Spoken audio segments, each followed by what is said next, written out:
আপনারা মনের অজান্তে বা আপনার চিন্তা ভাবনার বাইরে হঠাৎ করে আপনি কোন একটি কাজে ধীরে ধীরে ধীরে ধীরে ধীরে ধীরে এমন ভাবে ফেসে গেছেন যেখান থেকে আপনি বেরোতে পারছেন। কোন একটি হঠাৎ করে কোন একটি সমস্যা তৈরি হলো, যে সমস্যাটা সলিউশন খুঁজে আপনি পাচ্ছেন না। কোন একটি বিপদে আপনি পড়ে গেছেন, যে বিপদ থেকে কোনোভাবেই সেখান থেকে আপনি বেরোতে পারছেন না। মোট কথা, আপনি কোন একটি সমস্যায় পড়ে গেছেন, সেই সমস্যা থেকে আপনি বেরোতে পারছেন না।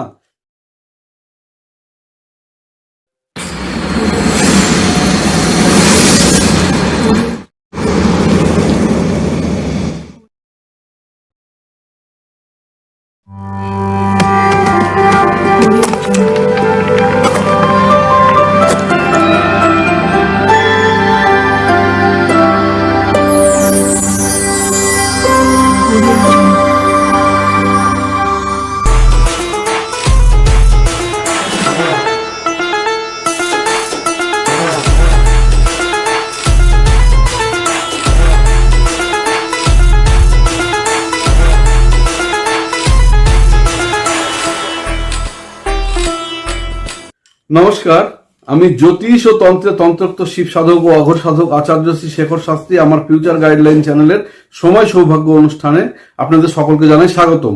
আজকে একটি বিশেষ উপাচার নিয়ে আপনাদের সামনে এসেছি।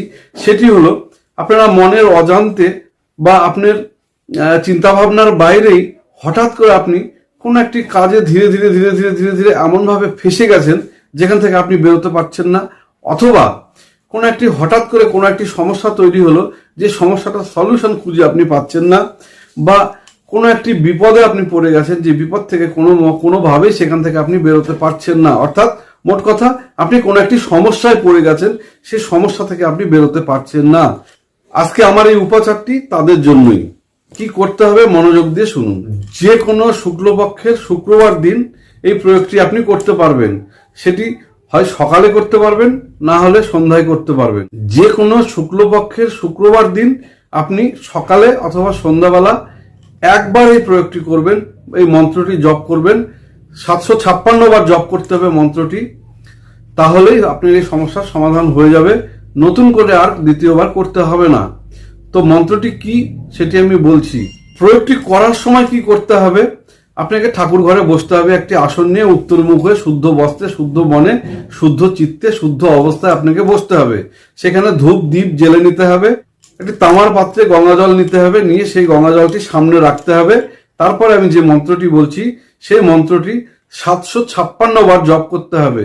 জপ করার আগে সংকল্প করে নিতে হবে যে আমি অমুক গোত্রের, তারপরে আপনার নাম বলবেন, বলে আপনি যে সমস্যায় পড়েছেন সেই সমস্যা থেকে সমাধানের কথা বলবেন, যে এই সমস্যা থেকে উদ্ধারের জন্য আমি আপনার শরণাপন্ন হয়েছি।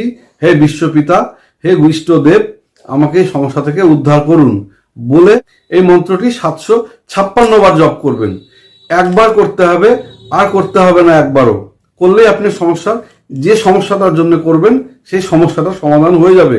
যদি পরবর্তীতে অন্য কোনো সমস্যা আবার তৈরি হয়, তখন সেক্ষেত্রেও কিন্তু আপনি আবার ওই শুক্লপক্ষের শুক্রবার দিন এই সিস্টেমে একবার প্রয়োগ করবেন, সেই সমস্যাটা সমাধান হয়ে যাবে।